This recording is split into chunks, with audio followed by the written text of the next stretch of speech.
Why Gnostic Christians should meditate on the Aeons, not chakras. Welcome to Pleroma Pathways, Apocalyptic and Mystic Christianity, where we explore esoteric and apocalyptic texts. Throughout early Christian history, the Aeons have been central to the spiritual life of the Gnostic believer. The term Aeon occurs over 1,000 times in the Nag Hammadi Scriptures and in the writings of the early church fathers, emphasizing their significance. In contrast, the concept of chakras, which originates from Eastern traditions and has been absorbed into New Age mysticism, is entirely absent from early Christian writings. The Gnostics did not focus on energy centers within the body, but instead meditated on the names of the Aeons, particularly those within the Ogdoad. Just as Jewish mystics meditate upon the Sefirot of the Kabbalistic Tree of Life to draw closer to God, so too should Christian Gnostics focus on the Aeons, divine emanations that lead us back to the Pleroma. The Ogdoad, consisting of Bythos Vύθος, the depth, and Sige-Charis, silent grace, Nous, mind, and Aletheia Άλήθεια, truth, the first 4 Aeons emanate from the Father.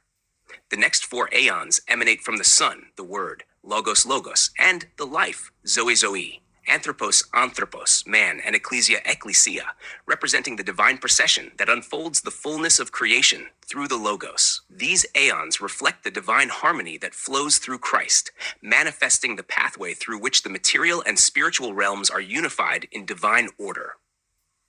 The biblical and Gnostic basis for meditating on the Aeons.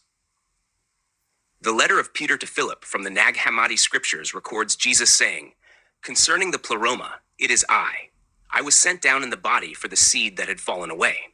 They, the Aeons, were brought to completion, filled with rest through his salvation. Since he was deficiency, he became fullness. Nag Hammadi Codex Vate 2. This passage affirms that Christ came to restore the fullness of the Aeons, and that those who follow him will also be restored to this divine state. To meditate on the Aeons is to follow Christ's own path, moving from deficiency to fullness. Similarly, the Gospel of Philip explains that through Christ, believers also become Aeons. You saw the Spirit, you became Spirit. You saw Christ, you became Christ. You saw the Father, you will become the Father. Gospel of Philip, 2 61, 29-32. This mystical identification with Christ is the goal of the Gnostic path. The Pleroma is not merely a distant realm. It is an inner reality accessible through divine knowledge. The Gospel of Truth elaborates on this. Thus, fullness, which has no deficiency but fills up deficiency, is provided to fill a person's need so that the person may receive grace. When the diminished part was restored, the person in need was revealed as fullness. Likewise, in the secret book of James, Christ urges his followers, "Be filled and leave no space within you empty."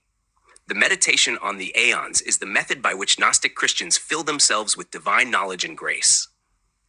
Man as a microcosm of the Aeons, the Valentinian view. Valentinian Gnosticism, one of the most developed early Christian mystical traditions, taught that humanity was a reflection of the divine order. The early church father Irenaeus records the Valentinian teaching. Man, also, being formed after the image of the power above, had in himself that ability which flows from the one source. This ability was seated in the region of the brain, from which 4 faculties proceed, after the image of the tetrad above, and these are called the first, sight, the second, hearing, the third, smell, and the fourth, taste. And they say that the Ogdoad is indicated by man in this way, that he possesses 2 ears, the like number of eyes, also 2 nostrils, and a twofold taste, namely, of bitter and sweet. Against Heresies, 1.18.1. This passage demonstrates that the Ogdoad is not only a cosmic reality, but is also inscribed within the human form. Rather than relying on foreign concepts such as chakras, Gnostic Christians should recognize that their bodies already reflect the divine emanations. The Ogdoad is hidden within the human being, waiting to be revealed through meditation and divine knowledge. The corrupting influence of New Age mysticism. The term chakra originates from Hindu and Buddhist traditions and was never used by early Christians or Gnostic thinkers. Its introduction into Christian discourse is a result of New Age mysticism, which seeks to merge incompatible religious traditions. While Eastern practices may hold wisdom in their own right, they do not align with the revealed teachings of Christ and the Pleroma. Many New Age practitioners claim that chakras are energy centers that must be balanced to achieve enlightenment. However, Gnosticism teaches that salvation is not about balancing bodily energies, but about ascending through the aeons to reunite with the divine fullness. The tripartite tractate confirms this. The redemption is called an ascent to the degrees which are in the Pleroma and is accomplished according to the power of each of the aeons. This ascent is not about energy centers, but about spiritual realization. The aeons are the path to salvation, not the chakras. Why Christians must meditate on the aeons? The Treatise on Resurrection states that when a person is redeemed, fullness fills what it lacks. This fullness is found in the divine emanations, the aeons, not in foreign mystical systems. To align with Christ, believers must meditate upon the names of the aeons, focusing on their spiritual meanings. Bythos Vύθος, the depth and Sige-Charis, contemplating the ineffable source of all things and the silence that allows divine wisdom to emerge. Nous mind, and Aletheia Άλήθεια, truth, awakening divine intelligence and recognizing the hidden things of truth. The word, Logos, and the life, Zoe, the active word of God and the divine life that sustains creation. Anthropos Άνθρωπος, man, and Ecclesia Έκκλησία, the spiritual image of the divine and the collective body of believers. Meditating on these aeons restores believers to the divine harmony from which they originated. As the Gospel of Philip states, for those who are in the Pleroma, everything is inside them, and outside them there is nothing.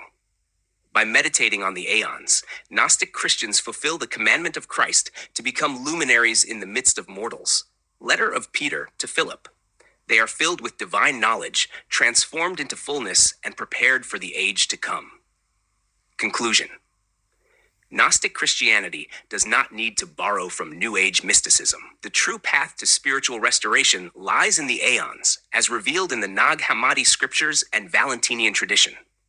Just as Jewish mystics contemplate the Sefirot, Gnostic Christians must meditate on the divine emanations of the Pleroma. By doing so, they follow in the footsteps of Christ, ascending from deficiency to fullness and becoming illuminators in the world. You saw Christ. You became Christ. Let us, therefore, turn our attention away from the foreign concepts of chakras and return to the sacred tradition of meditating upon the aeons, the true keys to divine knowledge and transformation.